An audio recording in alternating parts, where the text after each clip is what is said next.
کارونه به دې آسان شي ټول دا ټول مشکلات په اساني کې د دنیا هم صحیح بندګي وکړي دا ټول کارونه به الله رب العالمین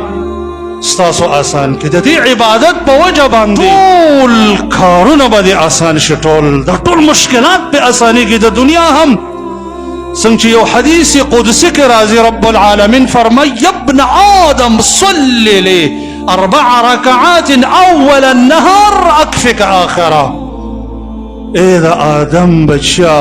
د ورځې 4 رکعات مونږ د ورځې په سر کې وکا تر اخره پورې به ټول مشکلات آسان شي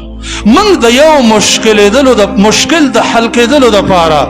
د دنیا یو مشر یو لیډر یو حکمران ته زو ګنټې د هغې دروازې ته انتظار کو چې یو حاجت مسر شي یو حاجت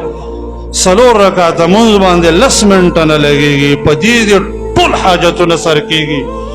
خو د یخو زړونو والا خلک چیرته دي چې د هغې زړونه بیدار وي د الله د رسول د مبارک ارشاد واوري دا د الله وینا واوري د حدیث قدسی واوري او استعمالي کې چې یاره دا 4 رکعات د ورځې اول کې دا خو بالکل نه پرېږدم ځکه چې ټوله ورځ د انسان په راحت او سکون کې شي د ټوله ورځ غمونه پې ختمېږي دا څنګه معنی پاتې شي نو موږ او تاسو ګوره د اصل مقصد نه د ټول خیر د مفاتیح او چابۍ نه غافل یې چې هغه د الله بندګي ده رب العالمین تقسیم کړی دی چې ای بني آدمه تقسیم دی تقسیم یو کار مې تا ته حواله کړی دی یو کار مې ځان ته حواله کړی دی ته خپل کار وکړه زه به خپل کار وکړم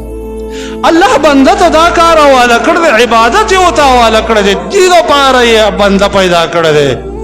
او د رزق ذمواري ځان ته حواله کړې ده الله رزاق دی د رزق انتظام